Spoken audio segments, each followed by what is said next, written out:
स्वागत है आपका श्रीकर्णी एकेडमी एंड एजुटेक के डिजिटल प्लेटफॉर्म पर। मैं हूं आपका बायोलॉजी एजुकेटर डॉक्टर हबीब पठान और हम पढ़ रहे हैं आनुवंशिकता, या हम बात कर रहे हैं आनुवंशिकता के नियमों की।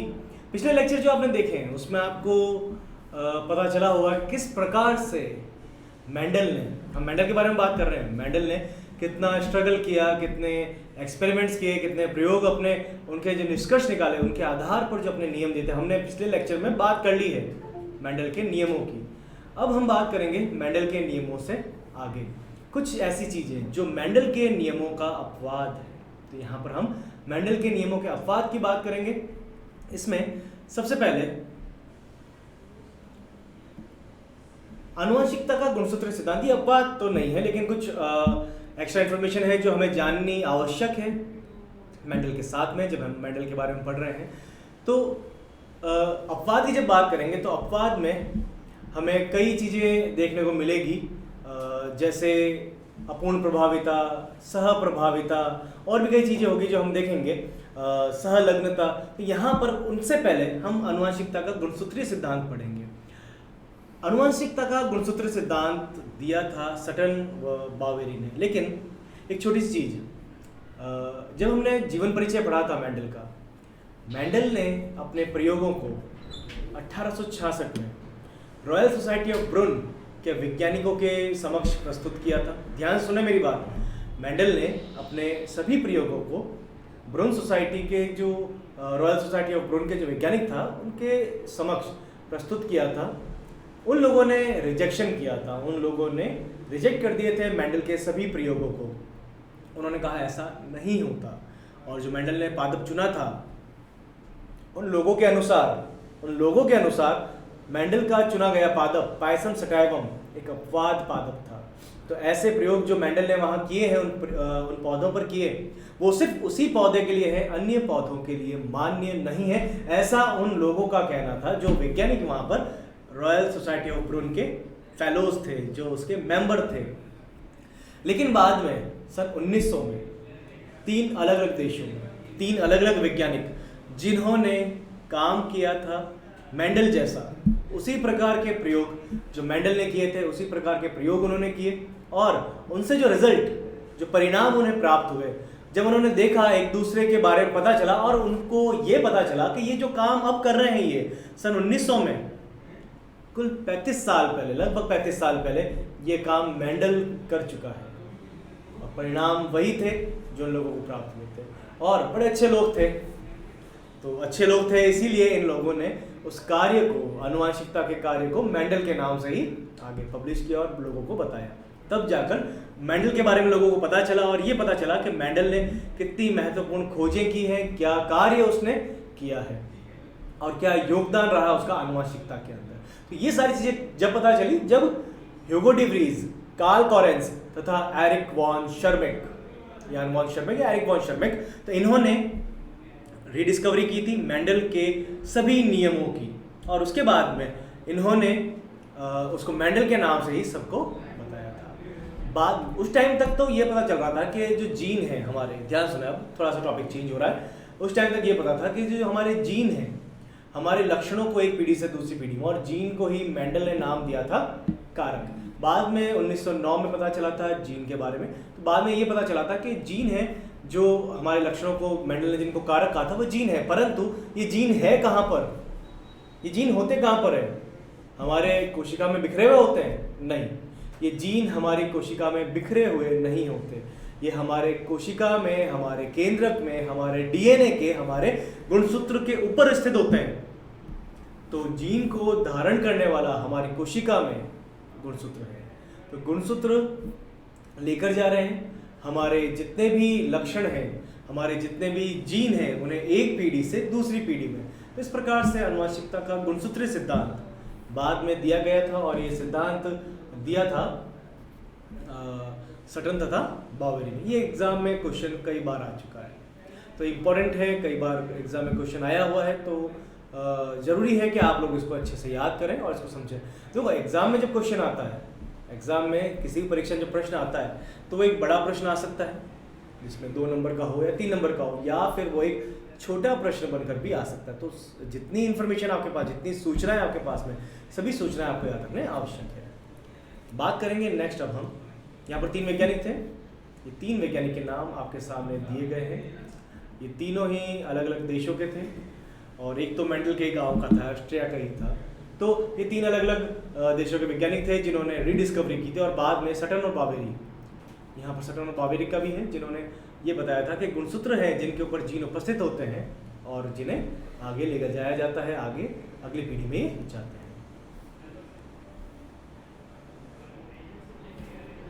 अब हम बात करेंगे सहलग्नता तथा पुनर्योजन की। तो एक नया टॉपिक और एक इम्पॉर्टेंट टॉपिक है। टॉपिक का नाम है सहलग्नता तथा पुनर्योजन। तो यहाँ पर सहलग्नता क्या है और पुनर्योजन क्या है, इससे पहले आपको क्रॉसिंग ओवर का पता होना आवश्यक है। आपको ये पता होना जरूरी है कि क्रॉसिंग ओवर क्या होता है। अगर आपको क्रॉसिंग ओवर के बारे में पता नहीं है तो आपको पुनर्योजन और सहलग्नता समझ में नहीं आएगा। आप याद करें, जब आपने कभी कोशिका विभाजन पढ़ा हो, यदि आप लोग 12th क्लास में हैं, 11th क्लास में वो बुक एनसीईआरटी की है या आरबीएससी है, उसमें 11th क्लास में ही कोशिका विभाजन, कोशिका विज्ञान दे रखा है। तो कोशिका विज्ञान में, कोशिका विभाजन में आपने वहाँ पर जब पढ़ा होगा, कोशिका चक्र जब चलता है, कोशिका चक्र के अंदर अर्धसूत्री विभाजन और समसूत्री विभाजन 2 अवस्थाएं होती हैं। यहाँ हम बात करेंगे अर्धसूत्री विभाजन की। अर्धसूत्री विभाजन के बारे में आपने पढ़ा होगा। अर्धसूत्री विभाजन 2 चरण में पूर्ण होता है। अर्धसूत्री विभाजन प्रथम तथा अर्धसूत्री विभाजन द्वितीय। यहाँ अर्धसूत्री विभाजन द्वितीय हमारे काम का नहीं है। हम बात करेंगे अर्धसूत्री विभाजन प्रथम की। तो अर्धसूत्री विभाजन प्रथम में क्या होता है? अर्धसूत्री विभाजन प्रथम की जब हम बात कर रहे हैं तो यहाँ पर अर्धसूत्री विभाजन प्रथम में 2 अवस्थाएं आपको मिलेगी। यहाँ पर वैसे 2 अवस्थाएं हमने बात कर ली है, अर्धसूत्री विभाजन प्रथम और द्वितीय। तो इसमें यहाँ पर प्रथम में आपको कुल अवस्थाएं प्राप्त होगी, प्रोफेज, मेटाफेज। इनके नाम अब ऐसे ही है, इनके नाम ऐसे हिंदी में पूर्व अवस्था, मध्य अवस्था, पश्चावस्था, अंत्यावस्था, लेकिन इंग्लिश में जब हम बात कर रहे हैं तो यहाँ पर प्रोफेज, मेटाफेज, एनाफेज, टीलोफेज लिख सकते हैं इनको। तो यहाँ पर मैं हिंदी में चले लिख देता हूँ, पूर्वावस्था, उसके बाद में मध्यावस्था, तो प्रोफेज, मेटाफेज। क्योंकि कई बार क्या होता है कि आपको क्या पढ़ाया गया है, कई बार कई टीचर्स जिनमें मैं भी शामिल हूँ, मैं हिंदी मीडियम वालों को भी इंग्लिश में ही बताता हूँ, ये नाम सारे नाम नहीं, ये नाम प्रोफेज, मेटाफेज, एनाफेज, टीलोफेज, परंतु कई बुक्स में दे रखे होते हैं, कुछ बुक्स में हिंदी में भी नाम दिए हुए होते हैं। पूर्वावस्था, मध्यावस्था, पश्चावस्था तथा अंत्यावस्था। तो आप ध्यान से समझें मैं बता क्या रहा हूँ। मैं आपको अर्धसूत्री विभाजन के बारे में बता रहा हूँ। अर्धसूत्री विभाजन कौन सी अवस्था में किस प्रकार से हो रहा है। अर्धसूत्री विभाजन की 2 अवस्थाएं हैं, अर्धसूत्री विभाजन प्रथम और द्वितीय। यहाँ द्वितीय हमारे काम का नहीं है तो मैंने इसको हटा दिया है। ये सिर्फ मैं आपको याद दिला रहा हूँ, और अगर आपने नहीं पढ़ा है तो मैं जो बता रहा हूँ बस आप उसको ध्यान रखें। तो ये सभी प्रथम, यहाँ इन सब के बाद में फर्स्ट आएगा, अर्धसूत्री prophase first, metaphase first, anaphase first तथा टीलोफेज फर्स्ट। अब यहाँ हमारे काम का है पूर्वावस्था या प्रोफेज फर्स्ट। इसके बाद में इसके अंदर कुल 5 अवस्थाएं होती है, लेप्टोटीन, जाइगोटीन, पैकाइटीन, डिप्लोटीन तथा डाइकाइनेसिस। तो यहाँ पर आपको कुल 5 अवस्थाएं प्राप्त होगी, leptotene, zygotene, pachytene, diplotene, diakinesis. तो ये 5 अवस्थाएं, इसके अंदर 5 उप अवस्थाएं हैं इस प्रोफेज फर्स्ट की, पूर्वावस्था 1 की। यहाँ हमारे काम की जो है वह है पैकाइटीन। ये पैकाइटीन अवस्था ये हमारे काम की है। तो यहाँ पर पैकाइटीन अवस्था हमारे काम की है, इसी की बात हम करेंगे यहाँ पर। तो ये पैकाइटीन के अंदर होगा क्रॉसिंग ओवर। तो यहाँ पर पैकाइटीन अवस्था में क्रॉसिंग ओवर होगा। अब क्रॉसिंग ओवर होता क्या है तो सुने ध्यान से। पैकाइटीन अवस्था में जब हमारी कोशिका होती है तो उस कोशिका में हमारे गुणसूत्र इस तरह से एक दूसरे को अतिव्यापित करते हैं, ठीक है। हमारे गुणसूत्र एक दूसरे गुणसूत्रों से अतिव्यापित होते हैं, दूसरों को अतिव्यापित करते हैं, और उसके बाद में जीन का विनिमय होता है, जीन का आदान प्रदान होता है, एक्सचेंज होता है। तो यहाँ पर इसी को कह रहे हैं, इस प्रोसेस को कह रहे हैं क्रॉसिंग ओवर। और ये क्रॉसिंग ओवर का प्रोसेस, ये जो आप देख रहे हैं, ये जो एक्स बन रहा है, ये एक्स जो दिख रहा है आपको इस गोले के अंदर, छोटा सा जो मैंने गोला बनाया है, इसमें आपको एक एक्स दिख रहा है। ये एक्स ये आपको मिलेगा डिप्लोटीन के अंदर। यहाँ ये डिप्लोटीन, पैकाइटिन के बाद वाली अवस्था। तो पैकाइटिन के बाद वाली अवस्था डिप्लोटीन है, और डिप्लोटीन में आपको ये एक्स दिखाई देता है, लेकिन क्रॉसिंग ओवर हो रहा है पैकाइटिन के अंदर, जो पैकाइटिन अवस्था है। और यहाँ पर क्रॉसिंग ओवर के बाद आप सुने परिभाषा, मैं परिभाषा बता रहा हूँ। अर्धसूत्री विभाजन के समय पैकाइटिन अवस्था में क्रॉसिंग ओवर के पश्चात वे जीन जो साथ बने रहते हैं लिंकर जीन कहलाते हैं या सहलग्न जीन कहलाते हैं, और इस घटना को, इस फिनोमेना को सहलग्नता कहते हैं। फिर से सुने एक बार। अर्धसूत्री विभाजन में क्रॉसिंग ओवर के पश्चात वे जीन जो साथ बने रहते हैं उन्हें सहलग्न जीन या लिंकर जीन कहते हैं, और यही सहलग्नता कहलाती है। ठीक है, ये तो हो गया आपके सहलग्नता की। क्रॉसिंग ओवर हुआ, उसके बाद भी जीन अलग नहीं हुए, साथ बने हुए हैं, तो इसको तो कहेंगे आप सहलग्नता या लिंकर जीन। उन जीन को आप सहलग्न जीन कहेंगे। तो ये तो मैंने आपको बताया सहलग्नता। अब बात आती है पुनर्योजन क्या है। परिभाषा सेम है, छोटा सा चेंज है इसके अंदर, बहुत ज्यादा कोई चेंज इसमें आपको नहीं मिलेगा। ध्यान से सुने। अर्धसूत्री विभाजन में क्रॉसिंग ओवर के पश्चात वे जीन जो नया संयोजन बना लेते हैं, जो नए जीन के साथ जुड़ जाते हैं, वे पुनर्योजक जीन कहलाते हैं, और इस घटना को, इस क्रिया को पुनर्योजन कहते हैं। तो सिंपल सा आपके दो प्रक्रम यहाँ पर हैं, एक सहलग्नता और दूसरा पुनर्योजन। मैंने आपको दोनों के बारे में बताया, सहलग्नता के बारे में बताया और पुनर्योजन के बारे में भी मैंने आपको बताया है। बस आपको याद ये रखना है कि ये घटना किसके बाद हो रही है। आप, होता क्या है कि आप लोग जब पढ़ते हैं इसको, पढ़ने के बाद में आप एग्जाम में जब लिख के क्या आते हैं, एग्जाम में क्वेश्चन आया सहलग्नता क्या है, आपने लिख दिया वे जीन जो सदैव साथ बने रहते हैं, वे जीन जो किसी और के साथ मिल जाते हैं। अरे कहाँ मिल रहे हैं, कहाँ साथ बने हैं, आपको एक प्रॉपर तरीके के अंदर, बिल्कुल तरीके से अपनी परिभाषा को परिभाषित करना है। अपने जो भी शब्द आपको दिया गया है उसको परिभाषित करना और उसको बताना है। तो उसके लिए आप ध्यान रखें, क्रॉसिंग ओवर के बाद, जीन विनिमय के बाद वे जीन जो साथ बने रहते हैं, उसके बाद क्रॉसिंग ओवर हो गया फिर भी अलग नहीं हुए हैं, तो इसका मतलब क्या है, बस सहलग्नता प्रदर्शित कर रहे हैं। ठीक है। और पुनर्योजन क्या है, जो नया कॉम्बिनेशन बना लेते हैं, नया संयोजन बनाते हैं, उन्हें कहते हैं पुनर्योजक या पुनर्योजन। ठीक है, तो यही परिभाषा यहाँ आपके सामने दे रखी है और लिखी हुई है। अर्धसूत्री विभाजन के समय प्रोफेज प्रथम की पैकाइटिन अवस्था में क्रॉसिंग ओवर के पश्चात वे जीन जो साथ बने रहते हैं संलग्न जीन कहलाते हैं, और यही संलग्नता कहलाती है। इसी तरह से ये परिभाषा तो हो गई आपके संलग्नता की। इसी तरह से दूसरी परिभाषा पुनर्योजन की परिभाषा क्या होगी, अर्धसूत्री विभाजन के समय प्रोफेज प्रथम की पैकाइटिन अवस्था में क्रॉसिंग ओवर के पश्चात वे जीन जो दूसरे गुणसूत्रों के साथ जुड़ जाते हैं, दूसरे जीनों के साथ जुड़ जाते हैं, उन्हें पुनर्योजन, इसे ही पुनर्योजन कहा जाता है। तो सिंपल सा यहाँ पर संलग्नता है और सिंपल सा टॉपिक आपका पुनर्योजन है। तो बहुत ज़्यादा मुश्किल टॉपिक नहीं, इसके कुछ एग्जाम्पल्स वगैरह हैं जिनकी हम बात करेंगे। ये उदाहरण हमारे लिए इंपॉर्टेंट है और ज़रूरी है इनको पढ़ना। यहाँ पर जैसे मॉर्गन ने बताया था संलग्नता के बारे में, तो मॉर्गन ने एक्सपेरिमेंट किया था ड्रोसोफिला पर। तो ड्रोसोफिला क्या है, अब यहाँ पर एक नाम आपको याद रखना है, नाम है ड्रोसोफिला। ये नाम है ड्रोसोफिला मेलेनोगैस्टर, ये नाम आप याद रखें, ड्रोसोफिला मेलेनोगैस्टर। तो ड्रोसोफिला मेलेनोगैस्टर क्या है, ड्रोसोफिला मेलेनोगैस्टर एक फल मक्खी है। इनको दोनों को, ये इसका वंश और जाति है, और इन दोनों को मैं अंडरलाइन करूंगा क्योंकि एक वंश का नाम है और एक जाति का नाम है, और वैज्ञानिक नाम लिखने का तरीका यही है। ये फल मक्खी है, ये एक फल मक्खी है, फ्रूट फ्लाई जिसको कहते हैं, और ये फलों पर मिलती है, फलों पर आपको मिल जाएगी। आप किसी भी फल की दुकान पर जाते हैं, अगर आप फल की दुकान पर जा रहे हैं तो वहाँ आपको एक छोटी सी मक्खी जिसकी साइज मच्छर से भी छोटी है, ये ऐसी मक्खी है जिसकी साइज मच्छर से भी छोटी है, कुछ लाल भूरी रंग की आपको दिखाई देती है। लाल वैसा वो लिपस्टिक जैसा लाल रंग नहीं, कुछ मैरून या लाल ही कहेंगे, लेकिन लाल और भूरे जैसा कुछ रंग, वैसे रंग की दिखती है। दो तरह की आंखें होती है, एक में ही दो तरह की नहीं होगी, ऐसा नहीं कि एक आंख कैसी और दूसरी आंख कुछ अलग, ऐसा नहीं। कुछ मक्खियाँ, कुछ ड्रोसोफिला ऐसी होती है जिनमें लाल आंख होती है, कुछ ड्रोसोफिला ऐसी होती है जिनमें सफ़ेद आंख मिलती है। तो दो प्रकार की ड्रोसोफिला मिलती है। तो इसने क्रॉस करवाया था जब ड्रोसोफिला के मध्य, तो F1PD में जो लक्षण इसको प्राप्त हुए उसका अनुपात द्विसंकर संकरण कराया था, द्विसंकर संकरण कराया था, और द्विसंकर संकरण में जो इसको मिला था उसका अनुपात मेंडल के अनुपात से भिन्न था, उसका अनुपात मेंडल के अनुपात से भिन्न था। तो यहाँ पर मेंडल के अनुपात से जब भिन्न अनुपात यहाँ पर उसको प्राप्त हुआ, तो इसका मतलब क्या है, यहाँ पर कुछ ना कुछ चेंज है।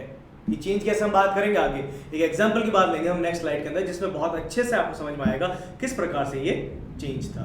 तो यहाँ पर इसी तरह से हम बात करेंगे, मॉर्गन ने जब देखा कि सहलग्नता जो है उसने अलग अलग लक्षण लिए थे, जो द्विसंकर संकरण आपने चुने, द्विसंकर संकरण जो कराया उसने, उसमें अलग अलग लक्षण चुने थे। उसने देखा कुछ जीनों में संलग्नता ज़्यादा है, कुछ जोड़ों में संलग्नता ज़्यादा है, अधिक है, और कुछ जोड़े ऐसे भी हैं जिनमें संलग्नता कम है। तो यहाँ पर उदाहरण दे रखे हैं, जैसे कुछ में तो 1.3% पुनर्योजन का था और कुछ में 37.2% पुनर्योजन था।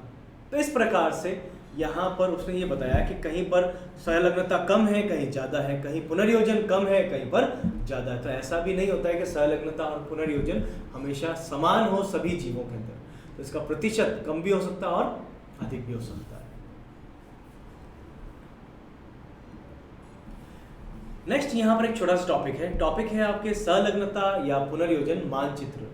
अब इसका मानचित्र क्या है, इसका मैप क्या है, एक सिंपल सा मैं आपको अगर बताऊं, यहाँ पर जैसे मैंने एक लाइन बनाई, ये एक गुणसूत्र है, ठीक है, यहाँ पर एक गुणसूत्र है, इस गुणसूत्र के ऊपर जीन उपस्थित है। ये जीन कौन से हैं, मैं इनके लिए एक नंबरिंग कर सकता हूँ, मैं ABCD लिख सकता हूँ, कुछ भी, जैसे मैंने लिखा A B C D E F G H तथा I।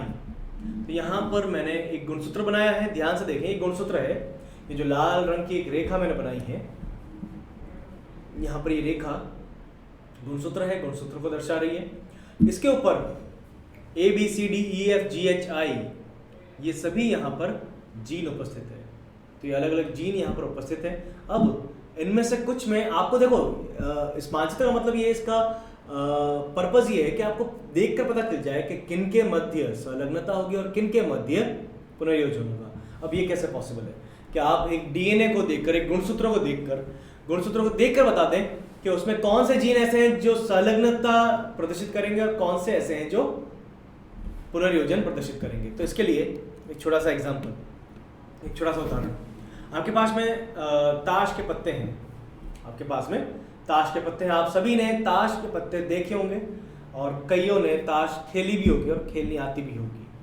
तो ताश के अंदर जैसा कि आप लोगों को पता होगा, उसमें कुल पत्ते होते हैं, शायद 52 पत्ते होते हैं उसके अंदर, जहाँ तक मुझे याद है। तो क्योंकि मैं नहीं खेलता तो मुझे याद भी नहीं, आइडिया नहीं, लेकिन हाँ इतना मुझे आइडिया है, 52 पत्ते ताश के अंदर होते हैं।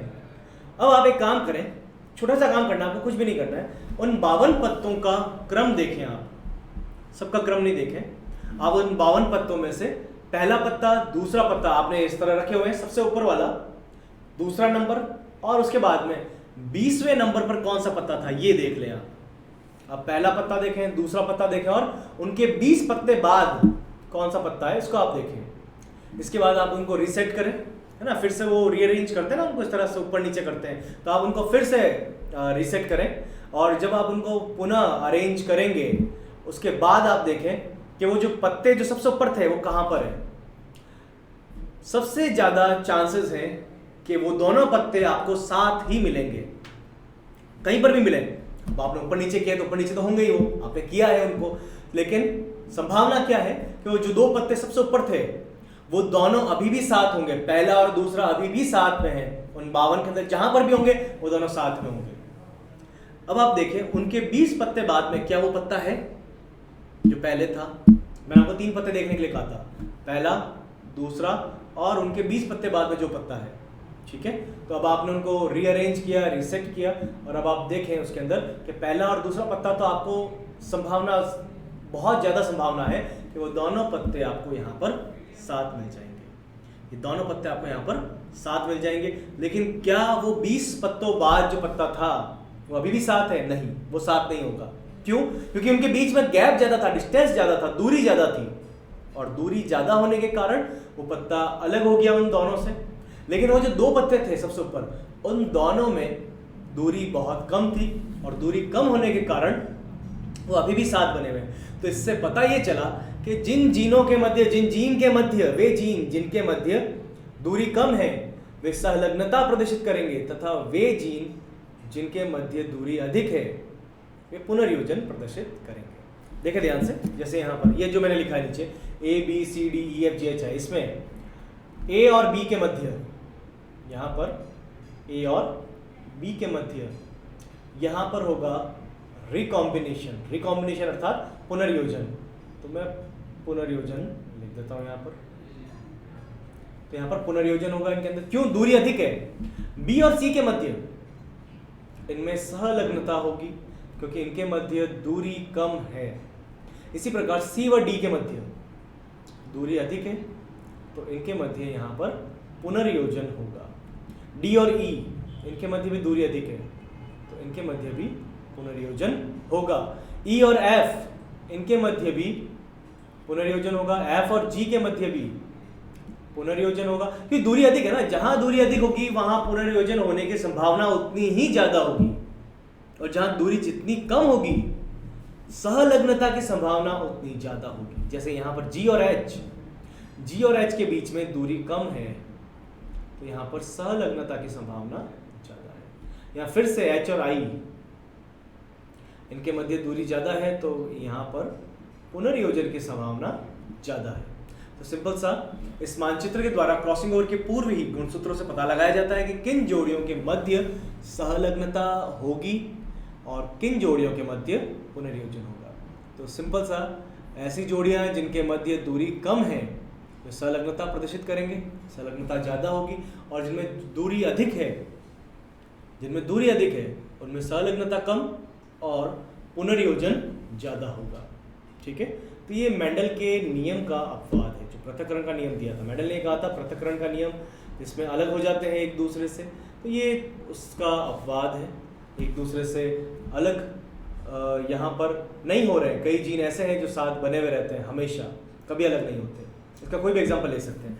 जैसे अभी हम बात करेंगे आगे सहलग्नता की। सहलग्नता दो प्रकार की होती है, एक स्थायी होती है, एक अस्थायी होती है। स्थायी सहलग्नता वो होती है जो हमेशा बनी रहती है। जैसे आप अपने घर में देखें, आपके घर में आपके दादाजी जो लंबे हैं और उनके बाल भी घुंघरालू हैं, इसी प्रकार से आपके पिताजी या आपके चाचा या आप स्वयं, तो ऐसे गुण जो हमेशा साथ बने हुए रहते हैं, अलग हो ही नहीं रहे, तो वो कहलाते हैं संलग्न जीन। तो दो ऐसे लक्षण देखें आप, ऐसे दो कैरेक्टर जो आपकी फैमिली में सबके अंदर है, कॉमन कैरेक्टर्स हैं, वो दो कैरेक्टर, वो दो लक्षण, तो संलग्नता प्रदर्शित कर रहे हैं। ठीक है, तो यहाँ पर संलग्नता इस प्रकार से। अब एक और प्रयोग है आपके सिलेबस के अंदर, बैटसन व पुनेट का प्रयोग। क्या है उसे हम करेंगे यहाँ पर। यहाँ पर हम बात करेंगे परीक्षार्थ संकरण की। यहाँ पर हमें परीक्षार्थ संकरण करवाना होगा, तो परीक्षार्थ संकरण की हम बात करेंगे। कैसे करेंगे देखते हैं। तो सबसे पहले तो बैटसन और पुनेट का जो प्रयोग है, ये प्रयोग था एक पादप जिसका नाम था मीठी मटर। पौधा था मीठी मटर। अब मीठी मटर क्या है? मीठी मटर है लैथाइरस ओडोरेटस, ये इसका वैज्ञानिक नाम है मीठी मटर का, लैथाइरस ओडोरेटस। तो यहाँ पर लैथाइरस ओडोरेटस लिया था, मीठी मटर को चुना और मीठी मटर में द्विसंकर संकरण इसने कराया। तो यहाँ पर जो किया था वो था द्विसंकर संकरण। तो एक सिंपल सा काम यहाँ पर इन्होंने किया था, द्विसंकर संकरण कराया। द्विसंकर संकरण के अंदर क्या प्राप्त हुआ देखते हैं, करते हैं इसको। यहाँ पर मीठी मटर में द्विसंकर संकरण था, तो दो लक्षण कौन से थे? एक था पुष्प का रंग, दूसरा था परागकण का आकार। परागकण का आकार। तो यहाँ पर ये दो लक्षण इन्होंने लिए और इनके मध्य इन्होंने संकरण कराया। करते हैं इसको कैसे? सबसे पहले जैसे इन्होंने लिया capital B capital B capital L, ठीक है। तो यहाँ पुष्प का रंग था नीला और परागकण थे लंबे, लॉन्ग, ठीक है। तो ब्लू के लिए बीबी लिया, कैपिटल बीबी लेंगे क्योंकि प्रभावी हमें पता है प्रभावी है, ठीक है। एल लॉन्ग के लिए, ठीक है, लंबे थे, ठीक है। इनका क्रॉस कराया small B B small L. तो सफ़ेद रंग के पुष्प थे और गोल परागकण थे, लेकिन गोल के लिए राउंड या सफ़ेद के लिए वाइट नहीं लिखेंगे। यहाँ जो कैपिटल में है, जो यहाँ कैपिटल में लिखा है, इसी को स्मॉल में यहाँ पर लिखा जाता है हमेशा। हम इसी तरह से यूज़ करते हैं इसको, ठीक है। जहाँ नहीं करेंगे, वहाँ क्यों नहीं किया मैं बता दूंगा आपको, आगे करेंगे ऐसा। जहाँ पर हम इसको स्मॉल नहीं लेंगे, हम इसको भी बड़ा लेंगे, वो कैसे होता है वो भी बात करेंगे। पर देखें ध्यान से इसको, ये इंपॉर्टेंट है, एग्जाम में आने की संभावना है, पहले भी आ चुका है, किस प्रकार से आया है और इस प्रकार से किसी और तरह से आ सकता है, ठीक है। तो पहले किसी और प्रकार से आया, अभी किसी और प्रकार से आ सकता है, लेकिन संभावना है इसके आने की एग्जाम के अंदर। तो यहाँ पर कैपिटल बी कैपिटल एल, इसका क्रॉस करवाया है स्मॉल बी स्मॉल एल के साथ। जब इन दोनों का क्रॉस करवाएंगे तो क्रॉस कराने का सिंपल सा नियम ये है कि दोनों के 50-50% लक्षण आ जाएंगे। ले इसके दोनों बी में से एक आ जाएगा कैपिटल बी, इसका स्मॉल बी, इसमें से कैपिटल एल और इसमें से स्मॉल एल। तो इस प्रकार आपने ये लिया, यहाँ आपको ये मिला। अब ये दिखने में होगा कैसा? प्रभावी है तो प्रभावी अपना लक्षण प्रदर्शित करेगा। करवा दे प्रदर्शित लक्षण। तो प्रभावी जब अपना लक्षण प्रदर्शित करेगा तो लक्षण है इसका नीले पुष्प व लंबे परागकण। देखें ये शुद्ध पादप है, ये शुद्ध है, ये भी यहां पर शुद्ध है, परंतु ये कैसे मिले हैं आपको? ये मिले हैं आपको यहां पर संकरित। यहाँ पर संकरित पादप आपको प्राप्त हुए हैं। तो संकरित अवस्था में जो प्रभावी है वह अपना लक्षण प्रदर्शित कर रहा है, ठीक है। तो यहाँ पर प्रभाविता का नियम तो चल रहा है, लेकिन अब यहाँ पर संलग्नता ये कैसे पता चलेगी? अब आपको करवाना होगा यहाँ पर परीक्षार्थ, जो मैंने सबसे ऊपर लिखा परीक्षार्थ संकरण, सबसे ऊपर देखें आप, मैंने लिखा है परीक्षार्थ संकरण। अब याद करें क्या है परीक्षार्थ संकरण। तो सबसे पहली जो क्लास हुई थी, सबसे पहला जो लेक्चर था, उस लेक्चर में मैंने आपको बताया था परीक्षार्थ संकरण क्या होता है। तो परीक्षार्थ संकरण के अंदर मैंने आपको ये बताया था कि जब आप F1PD, ये देखें यहाँ पर F1PD है, ये F1PD है। जब आप F1PD का संकरण करवाते हैं विषम समयुग्मजी अप्रभावी जनक से, ये समयुग्मजी अप्रभावी जनक आपके सामने है, स्मॉल बी स्मॉल एल। तो इन दोनों के मध्य आपको क्रॉस करवाना है, इन दोनों के मध्य आपको संकरण कराना है। इन दोनों के मध्य जब संकरण करवाएंगे तो क्या प्राप्त होता है, देखें, चले देखते हैं। तो यहाँ पर आपके पास में capital B capital L small L, इसका संकरण कराया आपने स्मॉल बी स्मॉल एल के साथ में। तो यहाँ जब इन दोनों का संकरण कराएंगे तो पहले तो युग्मकों का निर्माण करें।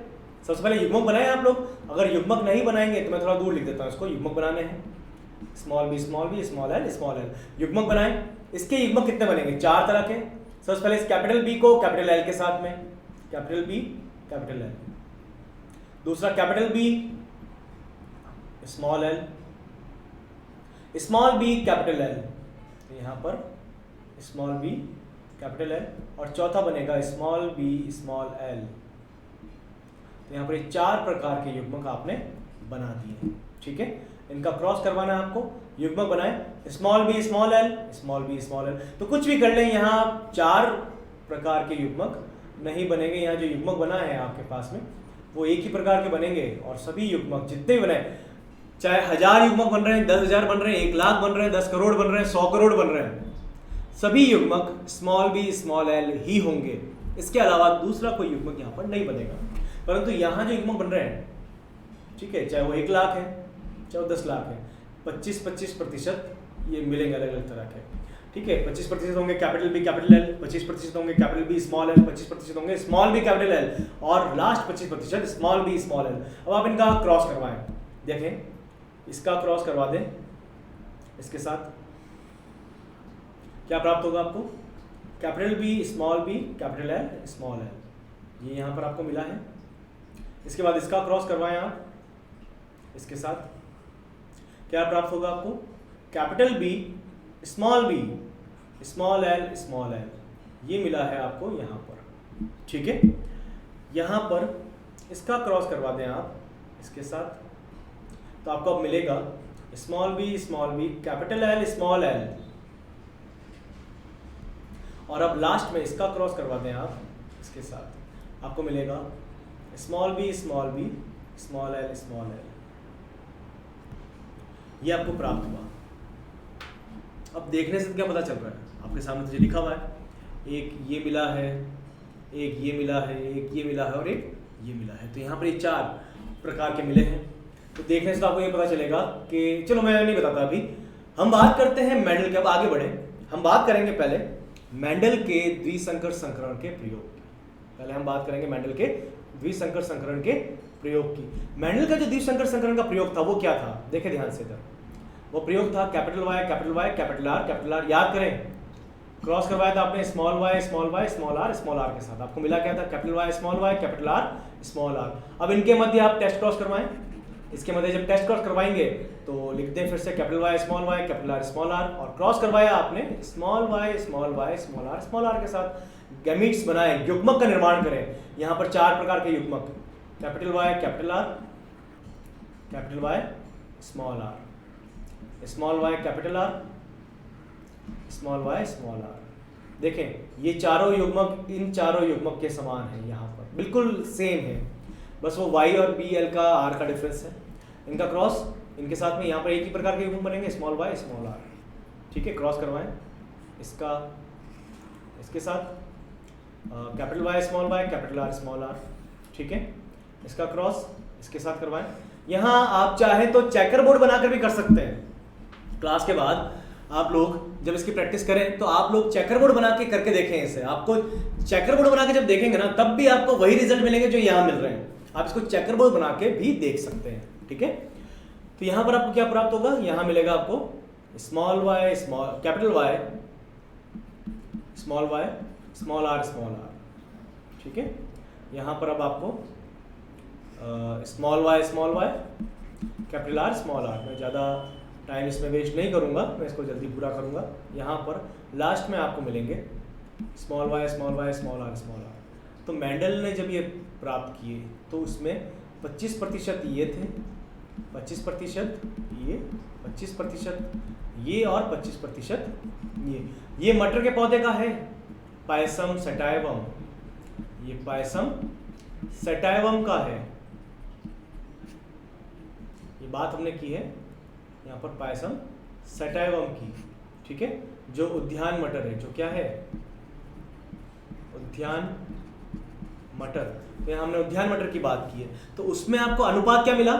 25% है। तो अब इसको काटें 25 से ही, और 1:1:1 ये प्राप्त हुआ। परंतु जब बैटसन और पुनेट ने ये प्रयोग किया तो बैटसन और पुनेट को इस प्रयोग के अंदर यहाँ पर ये प्राप्त हुए 44 ये प्राप्त हुए 44, ये भी 44। तो यहाँ पर बैटसन और पुनेट को capital B capital L small L ये प्राप्त हुए 44, स्मॉल एल स्मॉल एल ये प्राप्त हुए 44। तो ये 44 प्राप्त हुए। कितने हो गए? 88। 100 में से परसेंट इसकी बात कर रहे हैं, ये परसेंटेज की बात कर रहे हैं हम। तो यहाँ पर 44% ये प्राप्त हुए। अब ये दोनों ये प्राप्त हुए 6% और ये भी प्राप्त हुए 6%। तो यहाँ पर इस तरह से आप ध्यान दें, ये capital B capital L small L क्या है? ये पेरेंटल कॉम्बिनेशन है, जो पैतृक कॉम्बिनेशन है वह है। देखें पैतृक में पिता में क्या था, या पिता या माता जो भी, इसमें जो नर या मादा आप ले रहे हैं उसमें capital B capital L small L, यहाँ पर भी capital B capital L small L. यहां पर भी small B small B small L और यहां पर भी प्रेजेंट है स्मॉल बी स्मॉल एल। तो ये जो पेरेंटल कॉम्बिनेशन है, ठीक है, तो पैतृक जो योजन है ये आपको मिल रहा है 88% और बाकी मिल रहा है आपको 12%। ठीक है, यहाँ जो मेंडल को प्राप्त बैटसन और पुनेट को जो प्राप्त हुए वह बता रहा हूं मैं, ये अपने मन से बात नहीं कर रहा, ये बैटसन और पुनेट को प्राप्त हुए। जब इनका अनुपात निकालेंगे, निकाले अनुपात आप इनका देखें निकालकर क्या आता है। एक्चुअली कुछ इस तरह की जो संख्या होती है उसका अनुपात निकालना थोड़ा सा मुश्किल होता है। ठीक है, यहाँ पर 7 से आप निकाल सकते हैं, 6 से निकाल सकते हैं। 6 से अगर काटेंगे तो ये जाएगा, ये मैं ऊपर लिख देता हूँ इसको।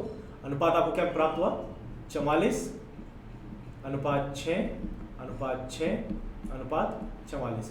तो आप इसको सिंपल से अगर काटते हैं तो यहाँ अनुपात आपको प्राप्त होगा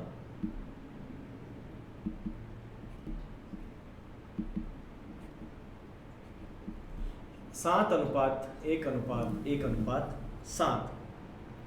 ठीक है, आप इस 44 की जगह 42 मान लें तब कर्तव्य होगा, उसके बिना पॉसिबल नहीं है।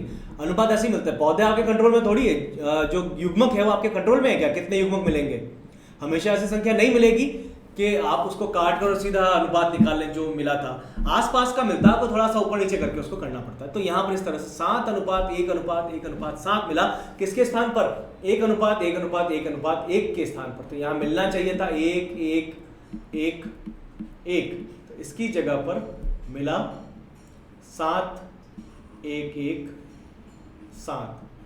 ठीक है, तो ये था सहलग्नता।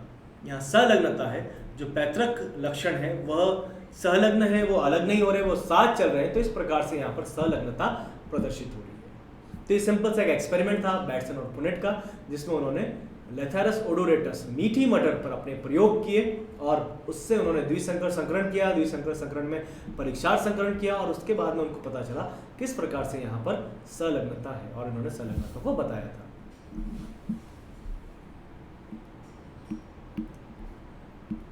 नेक्स्ट बात करेंगे, ये देखें क्रॉसिंग ओवर। क्रॉसिंग ओवर होता किस तरह से है, क्रॉसिंग ओवर कुछ इस तरह से होता है। यहाँ पर मैं इसको फिर से करना चाहूँगा, ये इससे ज़्यादा अच्छे समझ में आएगा। जैसा आपके पास में है एक गुणसूत्र है ABCD, दूसरा है small a small b small c small d, इन दोनों के मध्य क्रॉसिंग ओवर होगा। यही है जो यहाँ लिखा हुआ है, उसी को मैं कर रहा हूँ, लेकिन समझ में ज़्यादा आएगा इस तरह से करने पर। तो यहाँ पर जब आप इनके मध्य क्रॉसिंग ओवर करवाएंगे तो क्रॉसिंग ओवर कुछ इस तरह से होगा।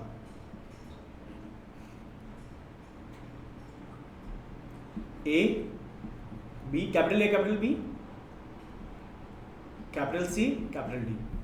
यहाँ पर small a small b small c small d। इस प्रकार से यहाँ पर ये यहाँ पर प्रेजेंट है आपके पास में capital A capital B capital C capital D। Crossing over हुआ है एक दूसरे इस तरह से, ये दो है, एक ये है और एक ये है, ये दोनों इस तरह से एक दूसरे के ऊपर जाते हैं और ये क्रॉसिंग ओवर हो गया।